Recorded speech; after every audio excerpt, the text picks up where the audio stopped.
நீங்கள் பார்த்துக் கொண்டிருப்பது உங்கள் விஜய்.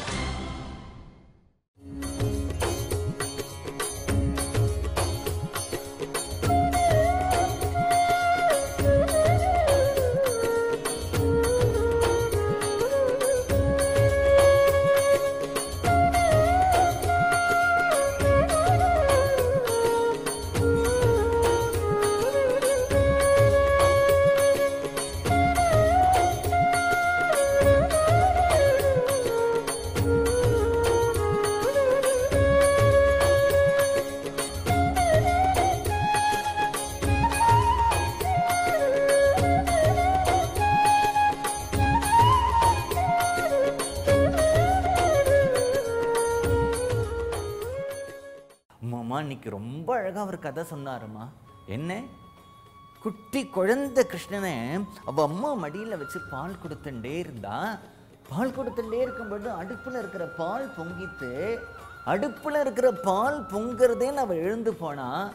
இந்த குட்டி குழந்தைக்கு பால் கொடுத்துட்டு இருந்தாளா கிருஷ்ணனுக்கு. அடுப்புல இருக்கக்கூடிய பால் பொங்குறதேன்னு எழுந்து போனோடனே குழந்தைய கீழே இறக்கி விட்டாளா. கிருஷ்ணனுக்கு கோபம் வந்துடுதாம்மா. ஏண்டா கோபம் வந்துதா? எனக்கு பால் கொடுக்கும் பொழுது அம்மா இப்படி அடுப்புல இருக்கிற பாலை அணைக்க போகலான்னு கோபம் வந்துதாம்மா. அப்புறம் என்னடா பண்ணினானா கிருஷ்ணன் அப்படின்னா, கையில் ஒரு மத்தை எடுத்துட்டானாம்மா. அங்கே இருக்கக்கூடிய பால், தயிர், வெண்ணெய் எல்லாத்தையும் போட்டு உடைச்சி அதிலிருந்து பால் கொட்ட, வெண்ணெய் கொட்ட, தயிர் கொடுத்த ஒரே அட்டகாசம் பண்ணினா. வந்து பார்த்த யசோதைக்கு தோணித்து, இந்த இடங்கள்லாம் இப்படி குழம்பி பாலும் தயிரமா கிடக்க. யார் உடைச்சது? இந்த பானைகளுடைய சில்லெல்லாம் கிடக்க, ஓட்டாஞ்சில்லெல்லாம். என்ன பண்ணலாம் இவளேன்னு பார்த்து ஒரு கயிறை எடுத்துட்டு வந்தா. அவனை கட்டுறதுக்கு பார்க்கிறா, இன்னும் கொஞ்சம் கயிறு குறையிறது. இன்னொரு கயிறு எடுத்துட்டு வரா, இன்னும் கயிறு குறையிறது. 2 இன்ச்சா குறைஞ்சிட்டு வருது. பார்த்தான் பகவான், போனா பொறுத்துன்னு தன்னைத்தானே கட்டுப்படுத்தின்றான். ஒரு உரல்ல கட்டினா. உரல்ல கட்டின உடனே அந்த குழந்தை நகர்ந்து போனான் அப்படின்னு இவன் கதை சொல்லிகிட்டே இருக்கும் பொழுது அவ சொல்றா, கிருஷ்ணன். அதுக்கப்புறம் அவ சொல்றா, இந்த பிரேமாபாய், இந்த ராமகிருஷ்ணனோட அம்மா, அது பாருடா, கிருஷ்ணன் உடல்ல கட்டி நகர்ந்து போறான் பாருடா, நகர்ந்து பாரு. இந்த குழந்தை எவ்வளவு அழகா இருக்கு பாரு. தலையில இருக்கிற மயில் பீலியை பாரு, காதுல அதுக்கு போட்டு இருக்கிற குண்டலங்களை பாரு, நெத்தி சுட்டிய பாரு. அந்த குழந்தைக்கு திருஷ்டிக்கு அப்படி கண்ணத்துல மை வச்சிருக்கா, கண்கள்ல அழகா மையிட்டு இருக்கா. அது இடுப்புல இருக்கக்கூடிய இந்த அரண்யான பாத்தியா, தங்கத்துல அரண்யான் கயிறு, காலில் சலங்க. இந்த குழந்தை அப்படியே நகர்றதுடா. 2 மரண்டா, 2 மரம், மருத மரண்டா. அதுக்குள்ள இந்த கிருஷ்ணன் போறான் பார். போன உடனே அதிலிருந்து 2 பேர் யாரோ நிற்கிறாளே, அழகா ஸ்லோகம் பண்றாளே பகவானை பார்த்து. வாணி குணானு கதனே ஸ்ரவணு கதாயாம் ஹஸ்தௌச்ச கர்மசு மனஸ்தவ பாதயோர்நகா ஸ்மிருத்யாம் சிரஸ்தவ நிவாச ஜகத் பிரணாமே திருஷ்டி சதாம் தர்ஷனே அஸ்து பவத்தனூனாம். நலகூபரன், மணிகிரீவன் 2 பேர் பகவானை பார்த்து, வாணி குணானு கதனே ஸ்ரவணு கதாயாம் ஹஸ்தௌச்ச கர்மசு மனஸ்தவ பாதயோர்நகா. என்ன அழகா ஸ்லோகம் பண்றா பாத்தியாடா. அவர்களெல்லாம் குபேரனுடைய புத்திரர்களா. கிருஷ்ணன் அவர்களுக்கு அப்படி ஒரு காட்சி தரா. அவர்கள் பகவானை பிரார்த்தனை பண்றா அப்படின்னு சொல்லிண்டே அவ பிராணனை விட்டுட்டா. இங்க கதை கேட்டுட்டு வந்ததுல அவளுக்கு அவ சொல்ல சொல்ல அப்படியே கிருஷ்ணனுடைய தரிசனம். அம்மா அம்மான்னு அந்த குழந்தை எழுப்பி பார்க்கிறது. அவ அம்மா எழுந்துக்கல. ஊர்ல இருக்கிறவர்கள்லாம் ஓடி வந்து பார்க்கிறா. இது என்ன ஆச்சரியம். அந்த குழந்தை அழுதது தனியா. அந்த குழந்தை கிருஷ்ண பக்தி பண்ண ஆரம்பிச்சது. அவர் தான் சுவாமி ஹரிதாஸ். இப்ப தான்சேனுடைய கதை சொன்னேனே, அந்த தான்சேனுடைய குரு பிருந்தாவனத்துல அவர் நேருக்கு நேர் பாங்கே விஹாரியை பார்த்தவர். இன்னைக்கும் பிருந்தாவனத்துல முக்கியமான ஒரு கிருஷ்ணர் கோவில் பாங்கே விஹாரி. பாங்கே விஹாரிடம் பஜாமி. அழகான கிருஷ்ணர் அது. பிருந்தாவனத்திலேயே மீரா அந்த கிருஷ்ணரை பார்த்திருக்கா. சாட்சாத் ராமகிருஷ்ண பரமஹம்சர் அந்த பாங்கே விஹாரியை பார்த்திருக்கார். அப்பேற்பட்ட கிருஷ்ணர். அந்த ஹரிதாசனுடைய அம்மா தான் இந்த பிரேமாபாயினுடைய சரித்திரம் சொன்னேனே.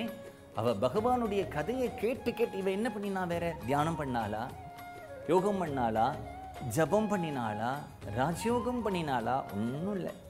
அடியார்களுக்கு அன்னமிட்டா, பகவானுடைய கதைகளை கேட்டுட்டே இருந்தா. அவளுக்கு மோட்சம் கிடைச்சது மட்டும் இல்லை, அப்படி அவர் ஒரு பவித்திரமான வாழ்க்கை வாழ்ந்ததுனால சுவாமி ஹரிதாஸ்ங்கிற மகாத்மா அவருக்கு குழந்தையா பிறந்தார் இல்லையா. அதுதான் பகவத் பக்தியினுடைய ஒரு பெருமை. பகவானுடைய பிரசாதம் இருந்ததுன்னா கிமலப்யம் பகவதி பிரசன்னே ஸ்ரீநிகேதனே அப்படிங்கிறார் பாகவதத்தில். ஒருத்தன் வந்து வீடு கட்டுறதுக்கு ஆரம்பிக்கிறான், வீடு மேலே வளர மாட்டேங்கிறது. என்னவோ அஸ்திவாரம் போட்டேன் நகர மாட்டேங்கிறது, முட்டுக்கட்டையாக வருது. ஒரு வியாபாரம் ஆரம்பிக்கிறான், நஷ்டமாக இருக்கு. வேலைக்கு போனால் இவன் நல்ல வேலைன்னு சேர்ந்த உடனே அடுத்ததான் ஒரு ரிசெஷன் வந்து வேலையை தூக்கிட்டுறான், அவனை விட்டுட்டு. கல்யாணம் ஆனால் குழந்தை பிறக்க மாட்டேங்கிறது. அப்படி குழந்தை ரொம்ப நாள் கழிச்சு பிறந்தாலும் அந்த குழந்தைக்கு புத்தி சுவாதீனம் இல்லாமல் இருக்குது. ஏன் இதெல்லாம் நடக்கிறதுனா தெய்வ பிரசாதம் இல்லை, அந்த குடும்பத்தில் இல்லை, அவனுக்கு இல்லை. தெய்வத்தினுடைய அனுகிரகம் இருந்ததுன்னா அவன் தொட்டதெல்லாம் தொடங்கும், நடக்காததுங்கிறது கூட நடக்கும். தெய்வத்தை வசப்படுத்திடவாளால முடியாத ஒரு காரியமே கிடையாது. அதுதான் தெய்வத்தினுடைய ஒரு மகிமை. அன்றைக்கு தேவர்களும் அசுரர்களும் சேர்ந்துண்டு அந்த பார்க்கடல்ல இருந்து அமிர்தம் வரத்துக்காக அமிர்த மதனம் பண்ணினா, அமிர்தம் வரத்துக்கு முன்னாடி விஷம் வந்தது.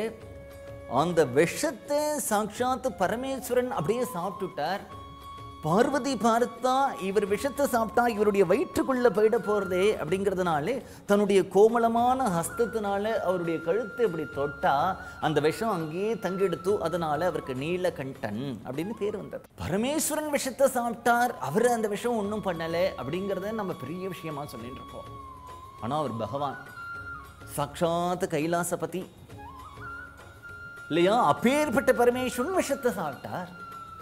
அந்த விஷத்தை அப்படியே கழுத்துல தங்கெடுத்து அவருக்கு நீலகண்டன் நீலகண்டன்கிற பேர் வந்து எடுத்து அப்படின்னு சொல்லிட்டு இருக்கோம். ஆனால் மகான்களுடைய சரித்திரத்தில் இத்தகைய சம்பவங்கள் சர்வசாதாரணமாக நடந்திருக்கு. கேசவ சுவாமி அப்படின்னு ஒரு பரம பக்தர்.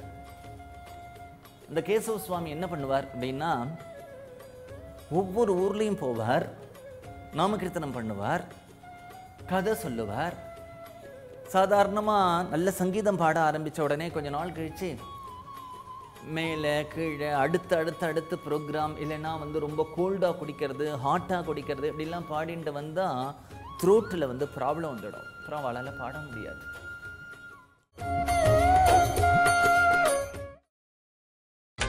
நீங்கள் பார்த்துக் கொண்டிருப்பது உங்கள் விஜய்.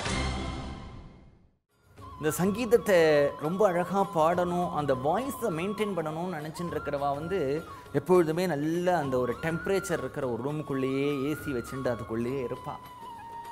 அந்த குரல் வளத்தை வந்து அவர்கள் அதை மெயின்டைன் பண்ணிகிட்டே இருக்கணும்.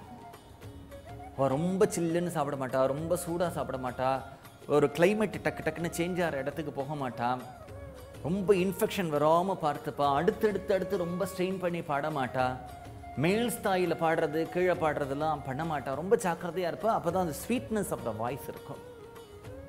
என்னதான் அந்த ஸ்வீட்னஸ் ஆஃப் த வாய்ஸை வந்து நம்ம மெயின்டைன் பண்ணாலும் வயசு ஆக ஆக ஆக அந்த குரல் வளம் போயிடும். குரல் வளம் போகாட்டாலும் கூட அந்த குரலில் ஒரு நடுக்கம் வரும், அப்படி ஒரு ஷேக்கிங் இருக்கும். அது ஓல்ட்னஸ், அது ஒரு ஏஜ்னால அப்படி வந்துடும். இந்த கேசவ சுவாமிங்கிறதுக்கு விசித்திரம் என்னன்னா, அவர் பாட பாட பாட வயசாக ஆக அவருக்கு இன்னும் சங்கீதமும் ரொம்ப நல்லா இருந்தது, குரல் இனிமையும் அப்படி இருந்தது. இந்த இன்னைக்கு சங்கீதம் அப்படின்னு விட்டா கந்தர்வர்கள் தான் ரொம்ப அதில் ரொம்ப பெரியவா. அந்த கந்தர்வர்கள்லாம் என்ன பண்ணுவான்னா மனுஷியால மதிக்கவே மாட்டான் அவர்கள். ஆனால் அந்த கந்தர்வர்கள் என்ன பண்ணுறா அப்படின்னா கந்தர்வ கானம்னு சொல்கிறோமே இல்லையா. சில பேரை பார்த்து ரொம்ப சங்கீதம் நன்னா பண்ணா ஆஹா ஆஹா ஆஹான்னு சொல்கிறோம். ஏன் ஆஹா, அது என்ன ஆஹா அப்படின்னா, நீங்கள் லலிதா திரிசதியில் அர்ச்சனையில் ஆஹா ஊஹோ முகஸ்துத்யாயை நமஹா தேவிக்கு ஒரு அர்ச்சனை. ஆஹா ஊஹோன்னு 2 கந்தர்வன், அந்த கந்தர்வர்கள் ரொம்ப நன்னா பாடுவாளாம். அதில் ஆகாங்கிறவன் அப்படி பாடுவான். யாராவது சங்கீதம் ரொம்ப நன்னா பாடினா ஆஹா அப்படின்னா, இந்த ஆகாங்கிற கந்தர்வன் மாதிரி பாடுறானேவன், அதுக்கு தான் ஆகான்னு நம்ம சொல்கிறோம். இல்லை சில பேர் பாடினா என்ன சொல்கிறோம் அப்படின்னா பலே அப்படிங்கிறோம். பலேன்னா என்ன அர்த்தம்னா, அவர் மேலே பாடிண்டே இருக்கார், இதுக்கு மேலே அவரால் போக முடியாது, மேலே பிடிச்சாருன்னா அவருக்கு வந்து ஸ்வரம் வந்து விலகி போயிடும்னு நினைக்கும் பொழுது மேலே போய் பிடிச்சி பாடிட்டார் அப்படின்னா, பலே நீ இப்படி போய் பிடிப்பேன்னு நான் நினைக்கல, பிடிச்சிட்டிய பலே, ரொம்ப பலமாக பிடிச்சிருக்க, சபாஷ். சபாஷ்னா என்ன? பாஷானா லாங்குவேஜ். நான் என்ன மனசில் நினச்சேனோ, நீ இந்த பாட்டு இப்படி பாடினா ரொம்ப நல்லா இருக்கும்னு நினச்சேன், நீ அப்படியே பாடிட்டார், சபாஷா. என்னுடைய நான் நினச்சதும் நீ நினச்சதும் ஒன்றா இருக்கு, சபாஷ். இப்படித்தானே பாடணும் அப்படிங்கிறதெல்லாம் சொல்கிறோம் இல்லையா? அந்த மாதிரி இந்த கேசவ சுவாமி எந்த ஊரில் வந்து அவர் பஜனை அந்த சப்பலாக்கட்டையை தூக்கிட்டு ஸ்ருதியோட பாட ஆரம்பித்தார்னா லட்சம் பேர் கூட்டிடுவா. அப்படி இருக்கும் அவருடைய பாட்டு, சொக்கி போயிடுவா கீர்த்தனத்தில். அது பக்தி தான். பக்தியாக இருந்தாலும் அவருக்கு ஒரு கிஃப்ட்டு. அந்த கிஃப்ட்டில் குரலும் அப்படி இருக்கும், சங்கீதமும் அப்படி இருக்கும். எல்லாரும் அவர் என்னடா வயசாக குரல் வளம் கிட்டு போகும்னு நினைப்பா, பாட முடியாதுன்னு நினைப்பா. இவர் இப்படி அபூர்வமாக பாடுறாரேன்னு எல்லாரும் ஆச்சரியப்படுவா. அப்படி அந்த கேசவ சுவாமி ஒவ்வொரு ஊராக போவார். அவர் போனார்னாலே பெரிய களை கட்டிடும் சபை.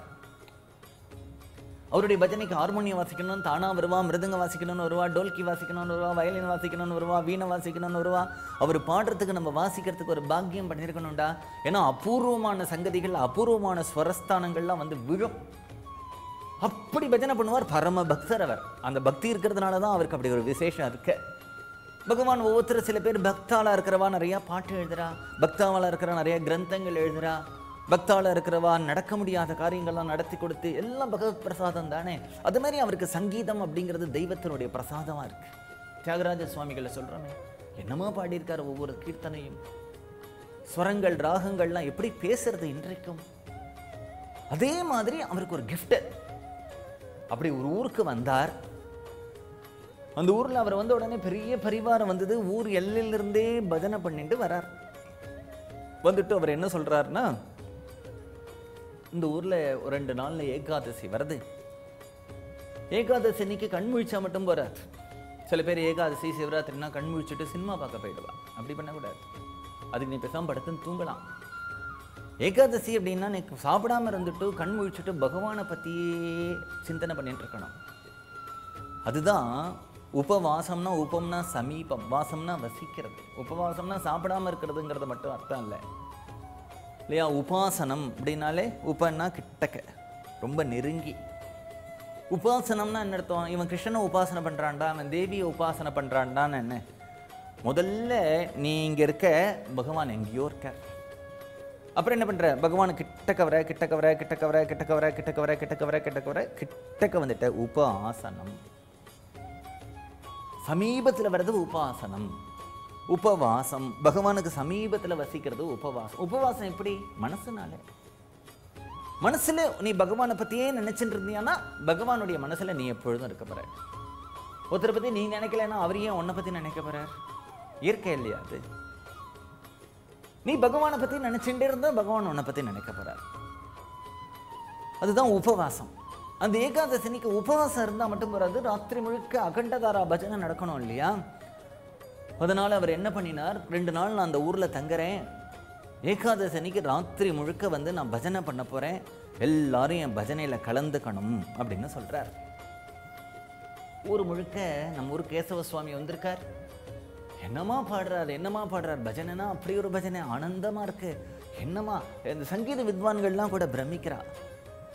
அசுர சாதனை பண்ணினா கூட அவருடைய சங்கீதம் நமக்கு வராது போல இருக்கடா. என்னமா சர்வசாதாரணமாக அவருக்கு பிருகா விழருது, எந்த எஃபர்ட்லெஸ்ஸாக பாடுறாரு. அதை சொல்லி அவருக்கு 70 வயசாக எடுத்து குரலை பற்றியா, எப்படி இருக்கு பற்றியா அப்படிங்கிறதெல்லாம் ஒவ்வொருத்தரும் பேசிக்கிறா. அப்படி போயின்னு இருக்காது பஜனை. அந்த ஏகாதசி அன்னைக்கு ராத்திரி பஜனை பண்ணும்பொழுது அவரோட கூட எல்லாரும் பஜனை பண்ணுறான். ஒருத்தரும் சாப்பிடாம பஜனை பண்ணுறா. சாப்பிடாம பஜனை பண்ணும் பொழுது என்ன ஆச்சுன்னா, ரொம்ப நாளி பாடிகிட்டே இருந்தால் நாக்கில் வந்து கொஞ்சம் வறண்டு போகும். அதுவும் சாப்பிடாம, தண்ணி கூட சாப்பிடாம இருந்தால் எப்படி இருக்கும்? ஏகாதசி அப்படிங்கிறது உபவாசத்தில் பல கிரமம் இருக்கு. ரொம்ப நியமமாக இருக்கிறவா அன்னைக்கு தீர்த்தம் கூட சாப்பிட மாட்டான். அதுக்கு ஒரு செகண்ட் லெவலாக இருக்கிறவா தண்ணி சாப்பிடுவா. இன்னும் சில பேர் வந்து வாழைப்பழம், சாத்துக்குடி அந்த மாதிரி சாப்பிடுவா. இன்னும் சில பேர் உப்பு இல்லாமல் ஏதாவது கேசரி, அது மாதிரி அல்வா அந்த மாதிரி சாப்பிடுவா. இன்னும் கொஞ்சம் பேர் வந்து சப்பாத்தி அந்த மாதிரி பத்து இல்லாமல் சாப்பிடுவா. அதுக்கு அடுத்ததான் சில பேர் இட்லி, தோசை, ஏதாவது சாதம் சாப்பிடாமல் இருப்பா. சாதம் மட்டும் சாப்பிடக்கூடாது. இதுக்கு மேலே அவரவர்களுடைய ஹெல்த் எப்படி பர்மிட் பண்ணுறதோ அப்படி இருக்கிறது. சுத்த உபவாசம்னா தீர்த்தம் கூட சாப்பிடாமல் இருக்கிறது தான் ரொம்ப நல்லது. அந்த மாதிரி உபவாசம் இருக்கக்கூடியவர். சில மத்வ சுவாமிகள்லாம் இருக்கா இல்லையா, அவெல்லாம் என்ன பண்ணுவா, ஏகாதசி அன்னைக்கு எச்சல் கூட முழுங்க மாட்டா. எச்சல் வந்ததுன்னா வெளியில் போய் துப்பிடுவா. அப்படி ஒரு நியமமாக இருப்பா. வீட்டில் பசுமாடுலாம் வளர்த்தா அந்த பசுமாட்டுக்கு கூட அவுத்திக்கீரையோ தண்ணியோ கொடுக்க மாட்டாவா. அப்படி இருப்பா நியமமாக ஏகாதசி விரதம். அந்த ஏகாதசி அன்னைக்கு கேசவதாசோட பஜனை நடந்துட்டே இருக்கு. கேசவதாசோடைய பஜனை நடந்துட்டே இருக்கும் பொழுது என்னாச்சு அப்படின்னா, எல்லாருக்கும் நாக்கு வறண்டு போச்சு. நிறையா நாமகீர்த்தனம் பாடி பாடி வாங்கி பாடி இப்போ கேசவதாஸ் தன்னுடைய சிஷ்யனை கூப்பிட்டு, பாவம் பாகவதர்கள்லாம் பாடுறா, நான் ராத்திரி பகலாக பாடின்னு இருப்பேன், எனக்கு ஒன்றும் இல்லை. நிறைய பேருக்கு பஜனை எப்படாப்பா முடியும் டயத்தை பார்த்துப்பா. 100 மணி நேரம் பஜனை இருக்கா, 102 மணி நேரம் பஜனை இருக்கான்னு பார்த்துப்பா. அவர்களுக்கெல்லாம் பஜனை எப்போ முடியும் இருக்கு, எனக்கு பஜனை ஏன் முடியும் இருக்கு. நமக்கு இது நடந்துட்டே இருக்கக்கூடாதா, இது ஒரு ஆனந்தமாக இருக்கேன்னு தோன்றது.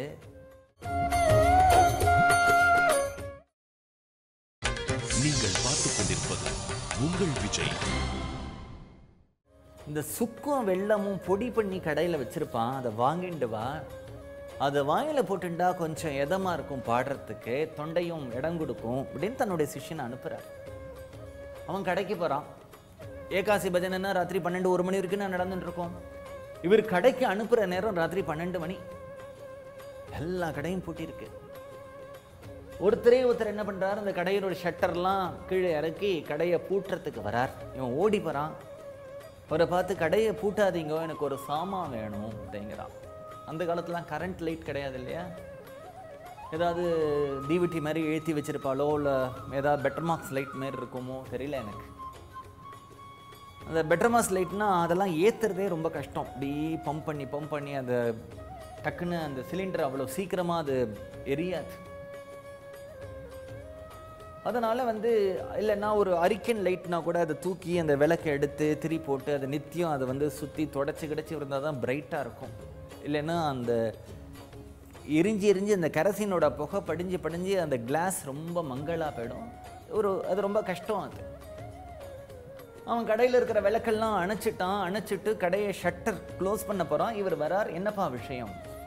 மாதிரி கேசவதாசன் ஒரு மகா தெரியுமே, கேள்விப்பட்டிருக்கேனே, நம்ம ஊருக்கு வந்திருக்கார். இப்படி தானே, நான் கூட கதையை பூட்டிட்டோம், அங்கே தான் வரப்போகிறேன், அவரோட கதைக்கு தான் வரப்போகிறேன். பணம் எதுக்கு? கூட பாடுற பாகவதர்களுக்கெல்லாம் தொண்டை வறண்டு போகிறது, பாட முடியல, தொண்டை கட்டிக்கிறது அவர்களுக்கு. நம்ம கேசவ சுவாமி கொஞ்சம் சுக்கு வெல்லம் பொடி பண்ணி இருந்தால் அடுத்துட்டு வர சொன்னார். அப்படியா? இத்தகைய மகான்களுக்கு நான் ஆகாரம் கொடுக்கறதுக்கு ரொம்ப கொடுத்து வச்சிருக்கணும், நீ பணம்லாம் கொடுக்கக்கூடாது. பாகவத ஆராதனத்துக்கு என்னுடைய ஒரு கடையிலிருந்து ஒரு பொருள் சேர்றதுன்னா நான் ரொம்ப சந்தோஷப்படுறேன் அப்படிங்கிறார். என்ன பண்ணார், அவருக்கு ஒரு சின்ன சோம்பேறித்தனம். அவரும் கடையெல்லாம் பூட்டிட்டு எல்லாத்தையும் கல்லெல்லாம் பூட்டி அதோட சாவி அங்கே வச்சு எல்லாத்தையும் மூடி கிடி வச்சுட்டு பஜனைக்கு வரலாம் அப்படின்னு கிளம்பி வரும்பொழுது ஒருத்தர் வந்திருக்கார். வேற ஒருத்தராக இருந்தால் போயிட்டு வான் இருப்பார். அவர் கேட்கிறதோ நாமகீர்த்தனத்துக்கு பண்ணக்கூடிய அடியார்களுக்கு, பாகவதர்களுக்கு. அதனால அவர் இப்படி உள்ளே போனார். உள்ளே போய் இப்படி தடவி பார்த்தார். இதுதான் சுக்கு வெள்ளம்னு தோணித்தவருக்கு. அதை ஒரு பையில் எடுத்து பேக் பண்ணி இவர்கிட்ட கொடுத்துட்டார். வெள்ளையாக இருந்தது, பொடி பண்ண பொடி. இவரும் பஜனையில் உட்கார்ந்தார். உட்கார்ந்துட்டு அந்த சுக்கு வெள்ளத்தை எடுத்துன்னு வந்த உடனே மகான்களுடைய ஒரு பழக்கம் என்ன அப்படின்னா, நம்ம சுவாமி பக்கத்தில் இருந்தால் கூட சுவாமிக்கு காமிச்சிட்டு சாப்பிட மாட்டோம். நம்முடைய பழக்கம். அவர்களுக்கு கோவில் குளம் படம் எதுவுமே இருக்க வேண்டாம். அவர் கையில் நீங்கள் 2 பழத்தை கொடுங்கோ, இப்படி சுவாமி நேவதி மானசீகமாக பண்ணுவா, சாப்பிடுவா. இல்லை ஒரு கேலண்டரில் ஒரு படம் இருந்தால் கூட அப்படி காமிச்சிட்டு சாப்பிடுவா. எதுவுமே பகவானுக்கு அர்ப்பணம் பண்ணாமல் சாதுக்கள் சாப்பிடவே மாட்டான். அப்படி சாப்பிட்டா சாதுக்களே கிடையாது. जय जय राम कृष्ण हरि, जय जय राम कृष्ण हरि, जय जय राम कृष्ण हरि, जय जय राम कृष्ण हरि, जय जय राम कृष्ण हरि, जय जय राम कृष्ण हरि, जय जय राम कृष्ण हरि, जय जय राम कृष्ण हरि, जय जय राम कृष्ण हरि, जय जय राम कृष्ण हरि, जय जय राम कृष्ण हरि, जय जय राम कृष्ण हरि, जय जय राम राम कृष्ण हरि जय जय राम कृष्ण हरि जय जय राम कृष्ण हरि जय जय राम कृष्ण हरि जय जय राम कृष्ण हरि जय जय राम कृष्ण हरि जय जय राम कृष्ण हरि जय जय राम कृष्ण हरि जय जय राम